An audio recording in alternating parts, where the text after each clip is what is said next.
¿Quién no ha soñado alguna vez con convertirse en aventurero y encontrar reliquias perdidas? Si hablamos de aventuras y arqueología, Indiana Jones es el nombre que aúna ambas en la cultura pop sin lugar a duda. El Arca de la Alianza, las piedras de Sankara, el Santo Grial, la calavera de cristal. Esas reliquias y otras tantas que el legendario aventurero encarnado por el emblemático Harrison Ford ha perseguido en cine, cómics y videojuegos, tienen un aura más cercana a lo esotérico y sobrenatural. Pero el objeto que mueve la trama de la última película es algo diferente, porque es el único del que tenemos constatación real de su existencia. El Dial de Arquímedes, cuyo nombre real no es otro que el mecanismo de Antiquitera.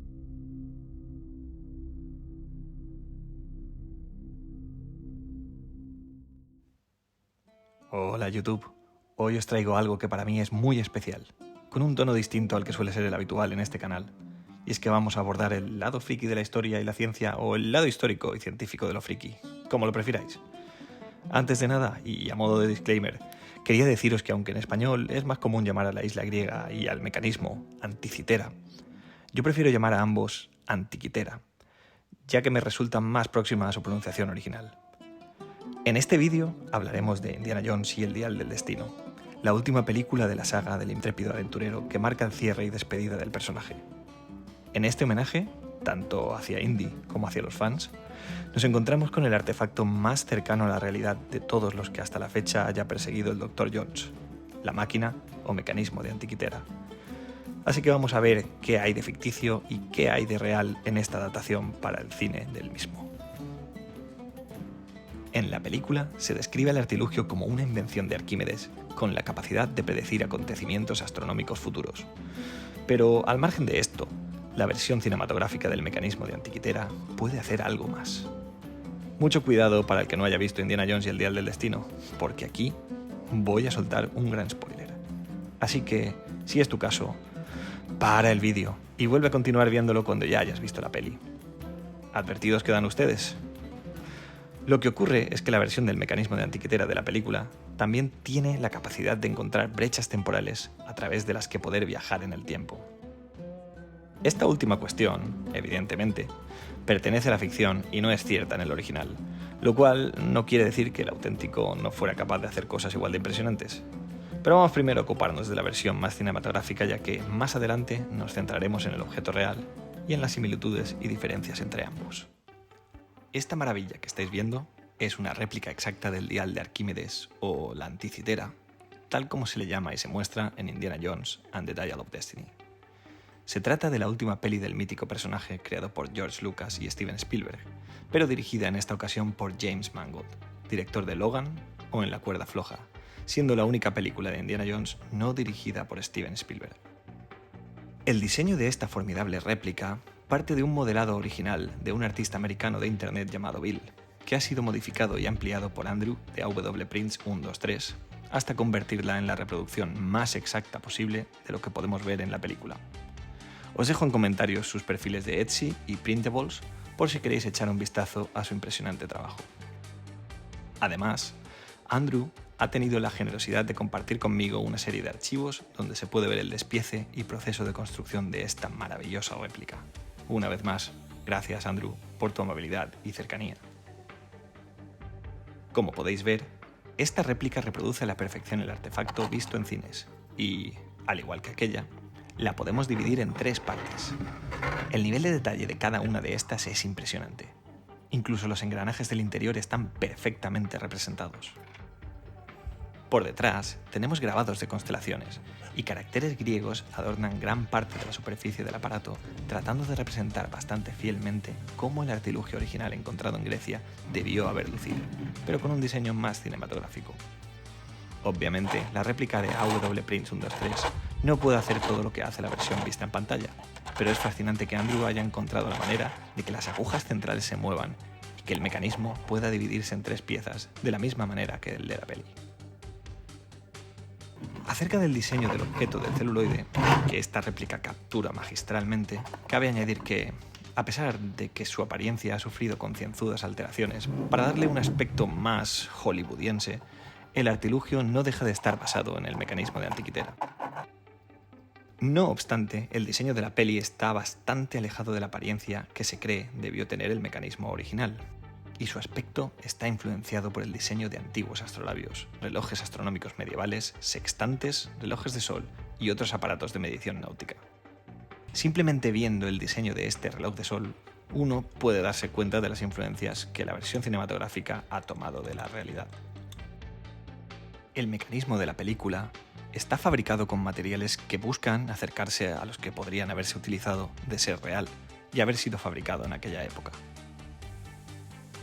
Aunque escrito en caracteres griegos, como en el original, la máquina de la peli cuenta con una representación del horóscopo y los meses heredados de los antiguos egipcios.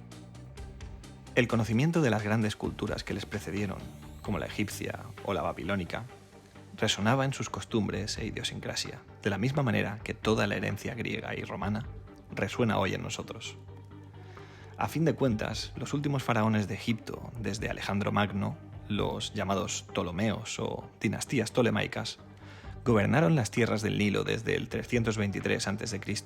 hasta el 30 a.C., habiendo un total de 15 Ptolomeos como faraones, junto con Cleopatra VII, acompañando a los tres últimos, cuya muerte marcaría el fin del Egipto faraónico.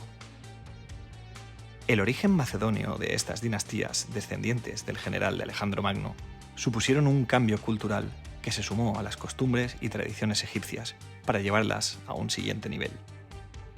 La combinación de la sabiduría griega y egipcia supondría una herencia que reverberaría en siglos por venir, siendo por mucho tiempo una parte influyente en el conocimiento y saberes de la Grecia clásica.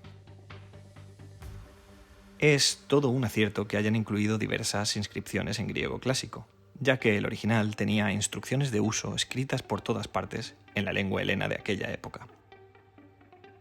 La decisión de añadir constelaciones en la parte de atrás del mecanismo puede estar basada en el hecho de que el original utilizaba el horóscopo de forma astronómica, como una manera de situar en el espacio los acontecimientos y posiciones celestes. El que tanto la versión de la película como esta réplica se dividan en tres partes está probablemente basado en el hecho de que el mecanismo de Antiquitera se encontró dividido en muchísimos fragmentos, de los cuales se han recuperado hasta la fecha unos 82, permaneciendo aún incompleta la máquina. La inclusión de diferentes manillas con distintas indicaciones es una clara alusión a que el original tendría al menos 7 indicadores, que proporcionaban distintas informaciones según los investigadores más conservadores, e incluso algunos añaden un indicador adicional por cada uno de los 5 planetas de que se tenía constancia en aquel momento de la historia, hace alrededor de 2200 años. El artefacto de la película funciona a cuerda. El original funcionaba con una especie de manivela que te ayudaba a situar las diferentes manillas en el lugar deseado. El genial detalle de que los engranajes queden visibles al dividirlo en tres partes nos remite a los fragmentos del original hoy conservados en el Museo Arqueológico Nacional de Atenas. Sobre todo al más icónico de todos, el fragmento A, donde se pueden apreciar claramente varios engranajes. A pesar de que en este fragmento varios de los principales engranajes quedan a la vista, el resto tuvieron que ser hallados mediante el uso de tomografía y otras tecnologías avanzadas que ayudaron a descifrar este enigma.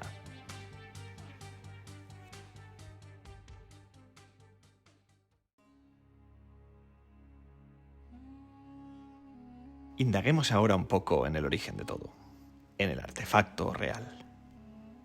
Mi primera noticia de la existencia de semejante maravilla de la antigüedad, tildada por muchos como OPART, Out of Place Artifact, o en castellano, artefacto fuera de lugar, me vino dada por el grandísimo Iker Jiménez y su equipo, en uno de los programas de las primeras temporadas de Cuarto Milenio, que se emite en 4 en España.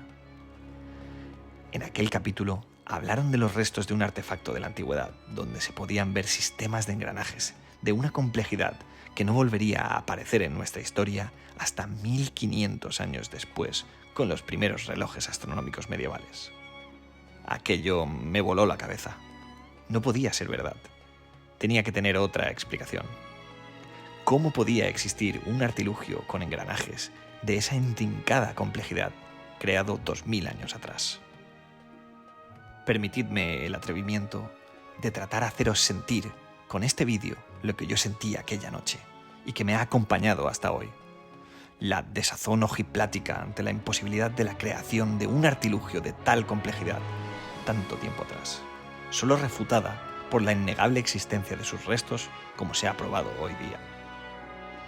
Es como cuando uno se plantea la imposibilidad de la construcción de las pirámides de la meseta de Giza 5.000 años atrás, y al encontrarse frente a ellas, no puede más que aceptar su existencia, aunque no comprenda cómo fueron construidas.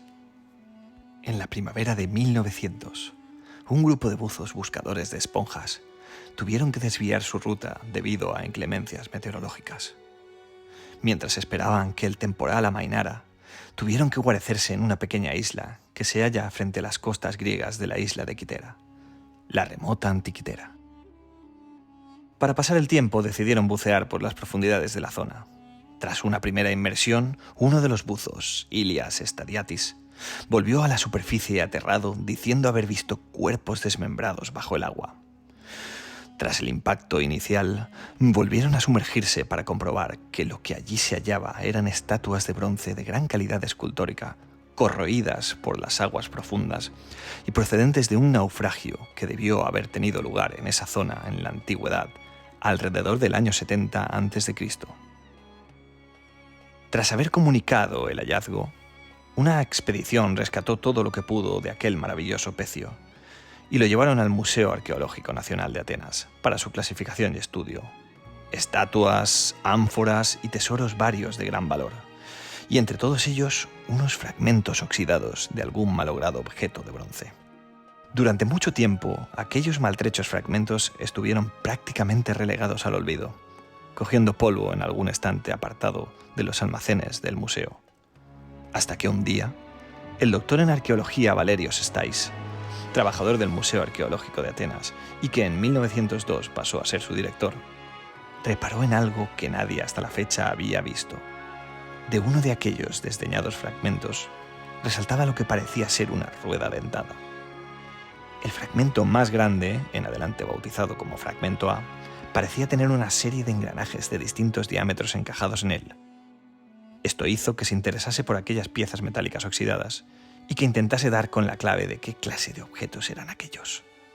Y este fue el momento en que un objeto que por poco acaba en la basura pasaría a revolucionar la historia de nuestra ciencia para siempre. A priori, parecía imposible que aquellos trozos metálicos, datados en 2200 años de antigüedad, pudieran contener engranajes, que no aparecerían en la historia hasta 1500 años después, con una tecnología que evolucionaría hasta llegar a nuestros días. Pero poco a poco, la innegable evidencia se hizo difícil de refutar. Cuando yo escuché por vez primera esta historia, pensé lo que muchos, que era un objeto moderno que, por avatares del destino, había ido a parar al mismo lugar que aquellos restos. Pero subsiguientes investigaciones y arduo estudio pasaron a demostrar que aquellas piezas tenían verdaderamente 2 milenios y 2 siglos de antigüedad, por mucho que su avanzada tecnología no encajase con lo que cabía esperar de aquellos tiempos. Hasta hubo quien en su día lo tildó de tecnología alienígena. Valerios Stais, tras investigar en profundidad el artilugio, llegó a la conclusión que aquellos fragmentos debieron formar parte de algún protorreloj astronómico de la antigüedad, a pesar de que hasta tiempos medievales estos no volverían a aparecer en la historia y de que el engranaje no era la pieza más común en la composición de estos.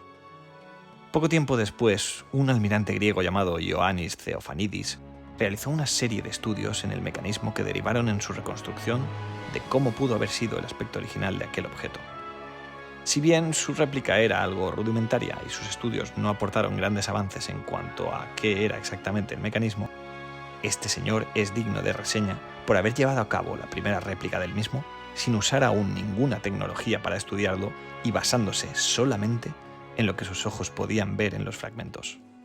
Casi coetáneamente, en 1906, Albert Rehm, un filólogo clásico alemán, trató de descifrar varias de las inscripciones, que no estaban completas, y sugirió que más que un reloj astronómico, aquello podía tratarse de un calendario mecánico. Tras aquellos primeros intrépidos pasos para intentar descifrar el misterio de la prodigiosa máquina de nuestro pasado, su estudio cayó en un largo lapso de barbecho, principalmente debido a las limitaciones tecnológicas del momento. Fue en la década de 1950 cuando el interés por aquellos fragmentos tomó mayor protagonismo y, tras años de concienzudo estudio, en 1971 la investigación se revolucionaría de forma definitiva.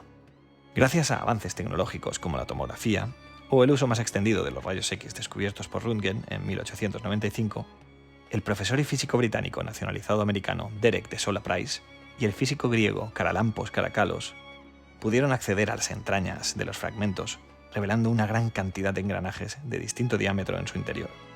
Hasta la fecha se han encontrado alrededor de 30. Con los rayos X habían podido ver el contenido del interior de los fragmentos, pero con las avanzadas técnicas de tomografía lograron verlo capa a capa, ayudando esto sobremanera a comprender la situación espacial de cada componente. Sus años de estudio del mecanismo dieron como fruto un libro, Gears from the Greeks, publicado en 1974, y una réplica del mismo que, si bien seguía sin ser plenamente funcional, como la construida por su predecesor, al menos sí servía para llevar a cabo una representación espacial de los componentes y engranajes de la máquina que ayudaba a comprender su funcionamiento. La aportación de De Sola Price en el desciframiento y reconstrucción del artilugio de la antigüedad sigue aún siendo un pilar fundamental del estudio del mecanismo. En los 80, el ingeniero mecánico y más tarde conservador del Museo de Ciencia de Londres, Michael Wright, y el físico Alan Brumley realizaron una nueva sesión de rayos X a los fragmentos, obteniendo resultados algo más nítidos que los logrados por Price y el físico griego. Aunque basaron su estudio en lo dicho por Price como punto de partida, estos investigadores disentían en algunas cuestiones con el británico y, entre otras proezas, lograron crear una réplica funcional del mecanismo y rectificaron los diales traseros del diseño original de Price, sustituyendo los círculos concéntricos propuestos por su antecesor por espirales. Además, su réplica consiguió probar al fin que el mecanismo pudo haberse tratado de una calculadora o computadora astronómica y que podía utilizarse para predecir posiciones planetarias, fases lunares o incluso eclipses. En la actualidad, son un gran número de investigadores los que siguen tratando de desentrañar los misterios de la enigmática máquina de las profundidades. Entre ellos, Tony Frith o Xenophon Moussas del Antikythera Mechanism Research Project, Kyriakos Efstathiou y su equipo, el Antikythera Research Team of the Aristotle University of Thessaloniki, responsables de algunas de las réplicas funcionales más precisas que podemos ver en museos como el Arqueológico de Atenas, John Gleave, un relojero británico que construyó una réplica funcional, Joe Marchant, que ayudó a popularizar el mecanismo con su libro Decoding the Heavens, o el profesor Manos Roumeliotis, quien llevó a cabo una simulación funcional del mecanismo basada en el modelo de De Sola Price, la cual compartió con todo el mundo para fomentar su estudio. Estos son solo algunos ejemplos de la interminable lista de personas involucradas en el desciframiento del mecanismo. Hasta el mismísimo Jacques Cousteau realizó una expedición en 1953 al Pecio de Antikythera y otra en 1976, gracias a la cual se lograron recuperar algunos artefactos como monedas, estatuas o cerámicas de gran valor a la hora de aportar contexto y que ayudaron a resolver diversas incógnitas acerca de la vida a bordo o cuestiones sociales de la antigüedad. Pero si hablamos de precisión a la hora de recrear réplicas funcionales basadas en las evidencias de los fragmentos, las llevadas a cabo por Alexandros Basiakoulis y Mariana Evstathiou son las reproducciones más exactas elaboradas hasta la fecha. Ambos, componentes del Antikythera Research Team of the Aristotle University of Thessaloniki, basaron su última y más exacta réplica funcional, la cual es un 99% exacta a cómo debió ser el original, basado en lo recabado en los estudios más actuales, en la anterior producida por el equipo de la Universidad de Tesalónica, que ya contaba con un 97% de exactitud. A su vez, esta réplica fue la segunda iteración que llevaron a cabo el profesor Kyriakos Efstathiou y el astrofísico John Hugh Seiradakis, tras un primer intento de replicar lo descrito en el artículo publicado en 2006 en la prestigiosa revista Nature.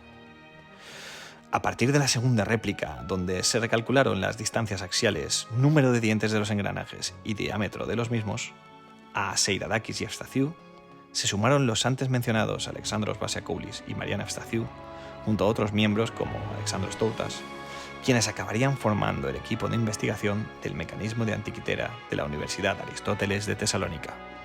Lo más sorprendente para mí fue encontrarme no hace tanto ante el hecho de que nuestros científicos hubieran sido capaces de recomponer y comprender el funcionamiento del mecanismo e incluso de reproducir la forma y dimensiones exactas que éste tenía a partir de una serie de fragmentos en mal estado.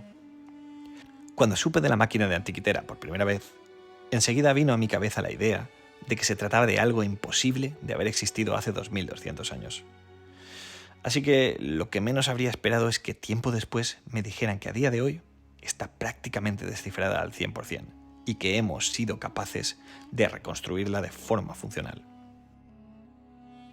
Hay que tener en cuenta que, tras la falaz percepción de que en la actualidad estamos más adelantados en todos los ámbitos, se esconde el secreto a voces de que algunos avances acaban por castrar algunas virtudes de nuestro pasado.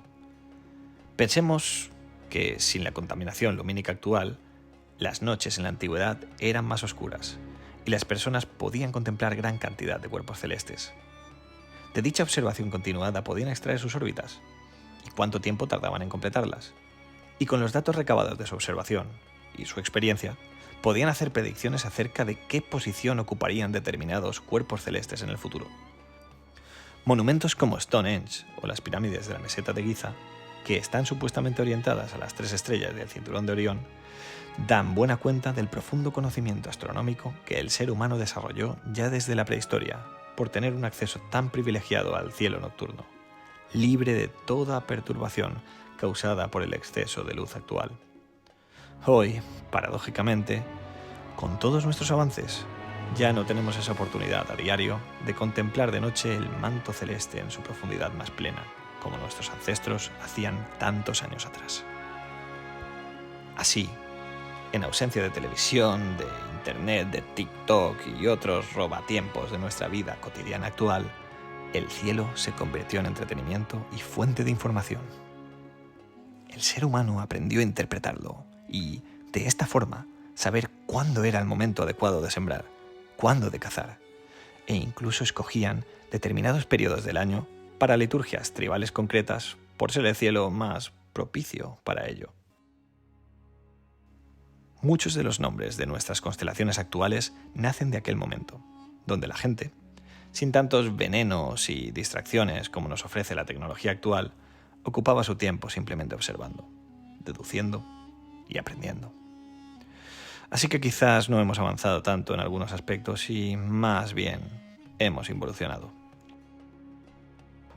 Si contamos con ese conocimiento adquirido durante siglos y lo sumamos al máximo exponente de la perfección matemática lograda durante el periodo helenístico en Grecia, nos encontraremos, por tanto, ante el caldo de cultivo idóneo para la génesis del mecanismo, gestado en una sociedad avanzada de nuestro pasado, donde las privilegiadas mentes matemáticas del momento serían capaces de traducir lo observado en el cielo a sus correspondientes extrapolaciones matemáticas.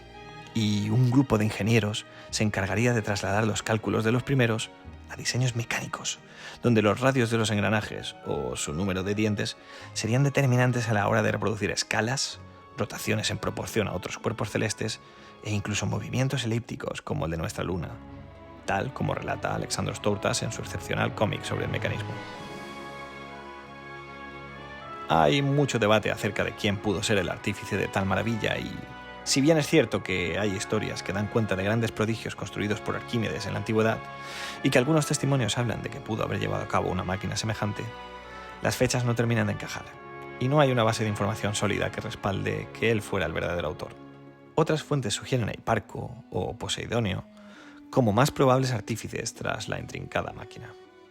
Incluso se especula con que debió haber más de una persona, o incluso un taller entero con personas formadas en distintas disciplinas, tras la gestación de un aparato de semejantes características.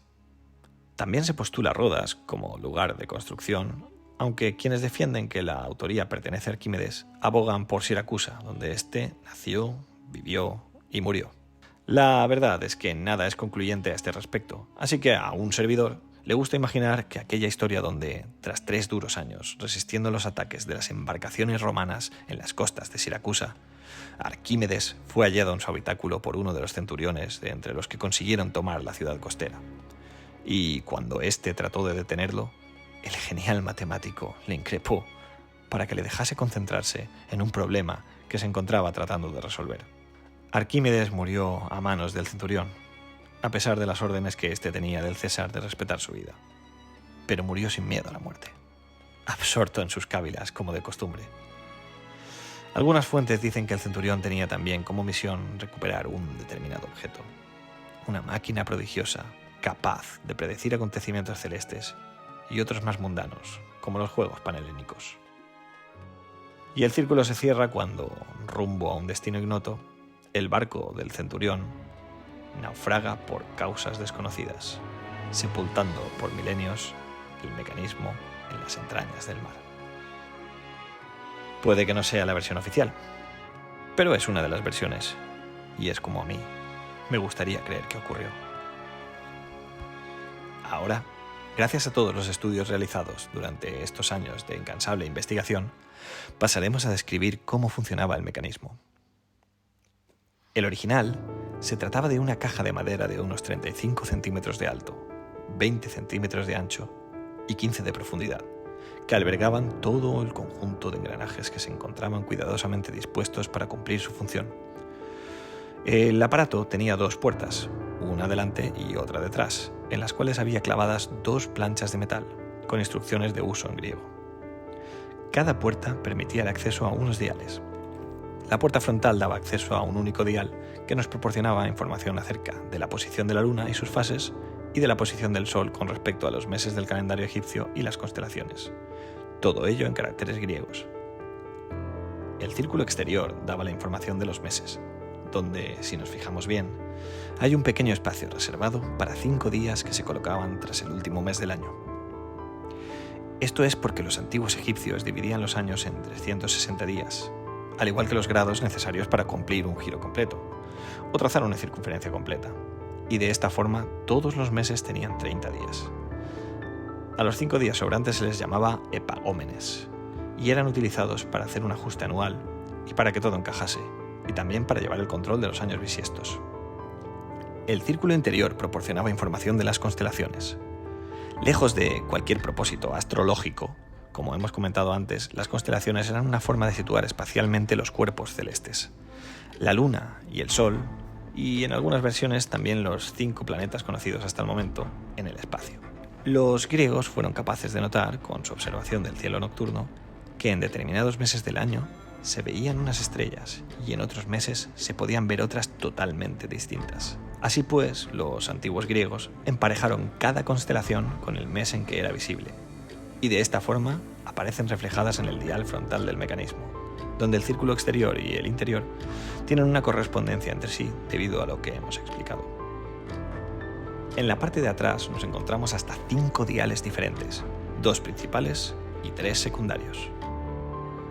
El primer dial grande, comenzando por arriba, era el llamado ciclo metónico y ayudaba a sincronizar el calendario solar con el lunar, proporcionando información acerca de un periodo de 19 años tras el que las fases de la luna se repiten en las mismas fechas del calendario solar. En su interior tiene 2 subdiales. El de la izquierda, o ciclo calípico, complementa el dial del ciclo metónico, ya que contabiliza un periodo de 76 años subdividido en 4 partes, 4 ciclos metónicos, que representan una duración de 19 años cada una. El de la derecha es el dial de los juegos panhelénicos. También dividido en 4 como el anterior, este dial nos marca los 4 distintos juegos que podían tener lugar: Juegos Olímpicos, Juegos Píticos, Ístmicos y Nemeos, permitiendo anticipar con décadas de antelación cuándo tendría lugar cada uno de ellos. El dial grande de la parte inferior es conocido como el ciclo de Saros. Este dial medía los eclipses lunares y solares en un ciclo de 18 años. En su interior tiene el dial Exeligmos, que servía como complemento al dial grande, midiendo 3 veces la duración del principal. Por tanto, era capaz de representar periodos de 54 años de forma bastante exacta. Una de las cosas más sorprendentes acerca del mecanismo es que toda la maraña de engranajes necesaria para representar todo lo que acabo de explicar cupiese en un espacio tan pequeño. Si pensamos en los primeros ordenadores, estos tenían un tamaño enorme y poco a poco hemos podido ir reduciendo el tamaño de sus componentes hasta prácticamente miniaturizarlos y construir la complejidad de un teléfono móvil o una tableta dentro de un espacio tan reducido como el de nuestros dispositivos actuales. Pero el hecho de pensar que 2200 años atrás una persona o grupo de personas fuesen capaces de condensar tal mecanismo en un espacio tan reducido es verdaderamente impresionante. Esta es una réplica del fragmento A realizada por el genial Juan Villa, el artesano tras las réplicas que aparecen en el programa Cuarto Milenio. Hubo una maravillosa época donde uno podía adquirir un sinfín de réplicas arqueológicas de la tristemente desaparecida tienda de la nave del misterio. Y esta es una de las adquisiciones que tuve la suerte de poder hacer en aquella maravillosa tienda. El trabajo de pintura y el nivel de detalle esculpido la convierten en una excelente réplica en la que, si bien la forma exterior ha sido deliberadamente modificada para que pueda apoyarse sobre cualquier superficie, podemos apreciar diversos matices que nos remiten claramente al original. No existe una réplica mejor por el rango de precio que pagué en su día. Esta que os muestro ahora es una de las réplicas de Antimec Design, llevadas a cabo por parte del equipo de estudio del mecanismo de la Universidad de Tesalónica. Aquí no es tanto el detalle, que impresiona más visto de cerca, o la fidelidad al original, que es bastante digna, sino los materiales de que está hecha. La parte superior es de hierro bañado en cobre, y toda la estructura viene montada sobre una excelente pieza tallada de mármol griego. Pero lo más sorprendente de esta réplica es que tiene una app de realidad aumentada que nos permite ver en tiempo real una simulación del mecanismo en funcionamiento tanto desde el exterior como desde sus concurridas entrañas, con la infinidad de engranajes que lo componen. Hay algunas apps para móvil que también nos permiten ver en funcionamiento el mecanismo y probar a ver posiciones astronómicas en fechas concretas. La que viene a continuación sería la joya de la corona. Una máquina de antiquitera a escala 1:3 construida por Antimec Design, acorde a las investigaciones llevadas a cabo por el equipo de la Universidad de Aristóteles de Tesalónica, usando materiales como los que debió haber tenido y tratando de representar lo más fielmente posible el aspecto que se postula como el más cercano a cómo fue según el estudio llevado a cabo por estos investigadores. Como podéis ver, por el lado delantero vienen representados los 3 diales principales, correspondientes a las fases y la posición de la luna, y la posición del sol con los anillos del horóscopo y los meses. Y por la parte trasera, los diales del ciclo metónico y el ciclo de Saros, en espiral, con sus varillas indicadoras, con sus 3 subdiales correspondientes como acabamos de explicar: el dial del ciclo calípico, el de los juegos panhelénicos y el dial exeligmos. Una verdadera maravilla, eso sí, no funcional, llevada a cabo de forma artesanal por las habilidosas manos de los componentes de Antimec Design. Os dejo también su perfil de Etsy en comentarios por si queréis echar un vistazo. Os aseguro que vale la pena. Y esta que viene a continuación es mi posesión más preciada referente al mecanismo, ya que se trata, nada más y nada menos, que de toda la historia del descubrimiento y desciframiento del mecanismo en formato cómic, escrito e ilustrado por el doctor en arqueología y buzo profesional Alexandros Toutas. Además, mis copias vienen dedicadas por una persona del equipo Antimec Design, a quien los epítetos de generoso y humano le quedan cortos. También podéis encontrar el cómic en el perfil de Etsy de Antimec Design. Como hemos visto, hay grandes diferencias en cuanto a diseño y funcionamiento entre el mecanismo de antiquitera real y el dial de Arquímedes de la película. Pero, con la información que os proporciono en este vídeo, os insto a revisitar la peli para que os deis cuenta del nivel de cariño puesto a la hora de asesorarse y reproducir la gran mayoría de cuestiones referentes a la versión del mecanismo vista en las manos de Indiana Jones. Dicho de otra manera, puede que sea ficción, pero los encargados de ponerlo en pantalla, aunque tomándose algunas necesarias licencias, han hecho los deberes y nos han presentado un mecanismo de antiquitera bastante fiel al real, mostrando un compromiso y respeto que desafortunadamente no suele ser tan común en la ficción. Una de las preguntas más frecuentes que se plantean muchos investigadores es: si el ser humano llegó a lograr tal grado de perfección en la antigüedad como el visto en el mecanismo de antiquitera, ¿por qué solo hemos encontrado uno? ¿Acaso había más y se perdieron? Para contestar a esta pregunta, vale la pena ilustrar primero la respuesta con un ejemplo. El que conozca algo de egiptología sabrá que la inmensa mayoría de las tumbas de época faraónica halladas por los arqueólogos fueron encontradas completamente saqueadas, y en muchos casos ni siquiera la momia se encontraba allí. Quiso el destino que un faraón perteneciente a una estirpe que se pretendió borrar de la historia fuese el único en ser hallado con una tumba intacta y con todos sus tesoros dentro. Y es que Tutankamón había cometido un pecado ya desde antes de nacer: ser la descendencia de Akenatón, el faraón hereje que cambió el panteón politeísta egipcio por el culto a una sola divinidad, el disco solar Atón. Ello derivó en que, tras su muerte y la de su descendencia, su estirpe fuese condenada a lo que se convino a denominar como damnatio memoriae. Esto básicamente consistía en borrar a personas indeseadas de la historia, al punto de que, en la lista real de Abidos, la más importante de las recopilaciones de nombres de faraones de Egipto, de las que nos han llegado hasta nuestros días, nadie perteneciente a la estirpe de Akenatón aparece. Y contra todo pronóstico, esto es lo que salvó a Tutankamón, ya que nadie buscaría a alguien que no existía. Incluso se llegó a construir una tumba justo encima de la suya, cuyos escombros sepultaron la del rey niño, protegiéndolo, sin saberlo, para toda la eternidad. Así, el resto de tumbas fueron encontradas y saqueadas, pero la de Tutankamón permaneció inviolada hasta que Howard Carter hallara las cosas maravillosas de su interior en 1922. De la misma forma, el mecanismo de Antikythera puede que sea el último vestigio de una serie de máquinas parecidas que se perdieron, fueron fundidas para aprovechar su metal o simplemente destruidas, mientras que gracias al naufragio del barco en que era transportada, la sorprendente máquina quedó oculta y preservada por milenios en el fondo del océano, aguardando a ser descubierta. Es cierto que vivimos en un mundo cruel e injusto, pero a veces la historia devuelve algo de justicia, aunque solo sea de forma poética. El profesor Yuzo Kabuto y el Doctor Infierno descubrieron en su expedición a la isla griega de Bardos increíbles máquinas de la antigüedad. La civilización Mikene había construido colosos de un desconocido material, con intrincados mecanismos compuestos por engranajes, mientras que el Doctor Infierno utilizaría esa tecnología del pasado para crear a sus bestias mecánicas. El profesor Yuzo Kabuto creó la superaleación Z y, junto a la energía fotónica generada gracias al mineral Japanium, construyó a Mazinger Z para combatir a los secuaces del Doctor Infierno. Mazinger es de esas series que ha tenido un sinfín de iteraciones. En un par de ellas, el propio Mazinger Z es el mismísimo dios griego Zeus, reconstruido como robot.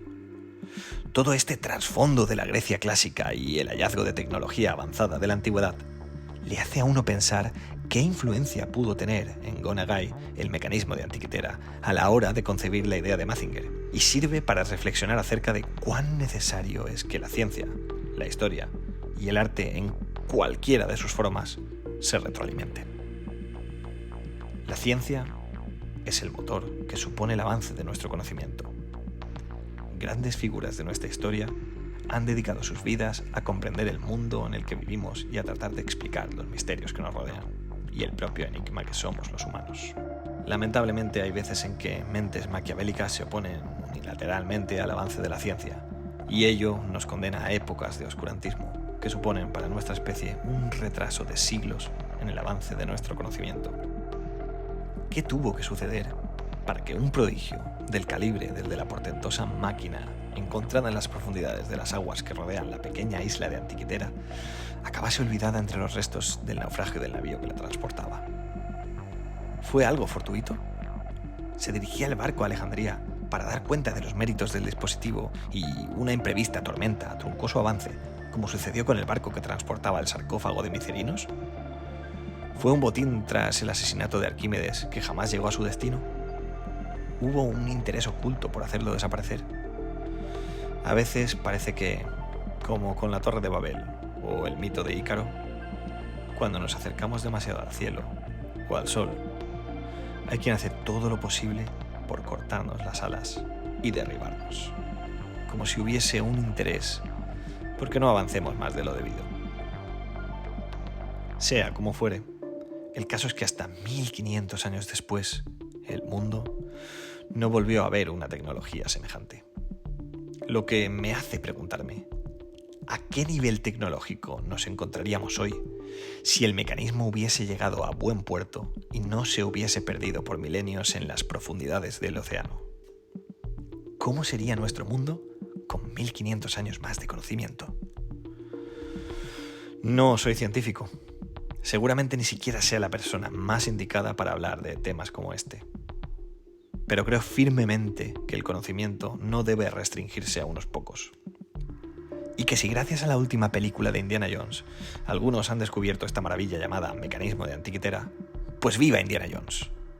Ya que todo hilo del que tirar para aprender algo nuevo o descubrir maravillas de esta envergadura tiene un cierto punto de legitimidad. Si te lleva a la fuente, si te conduce al conocimiento, ¿qué más da cuál fue el punto de partida?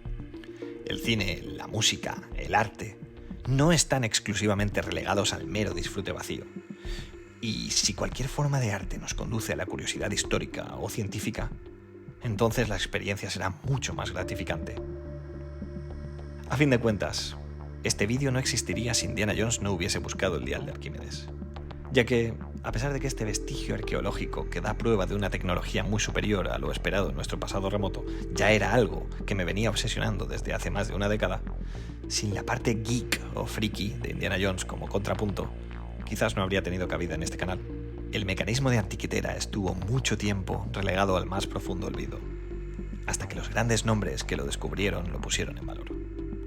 Pero si tantas otras fascinantes historias como esta se quedasen solo en el ámbito académico, el resto de nosotros, simples mortales, nos quedaríamos sin conocer maravillas semejantes. Así que nunca cerremos las puertas al conocimiento, venga por la vía que venga, ya que si abrimos nuestras cabezas y no tenemos prejuicios, todos aprenderemos más, porque el saber llegará a cada rincón y pequeño recoveco de nuestra existencia, y seremos mejores. Todos somos engranajes de una gran máquina, y para que esta máquina funcione debidamente, cada uno de nosotros tenemos que poner nuestra pequeña parte para no entorpecer el avance común. Espero que os haya gustado el vídeo y este nuevo formato. Si es así, vendrán más como este. Mientras tanto, seguiremos con nuestro contenido habitual. Gracias por estar siempre ahí. Hasta la semana que viene.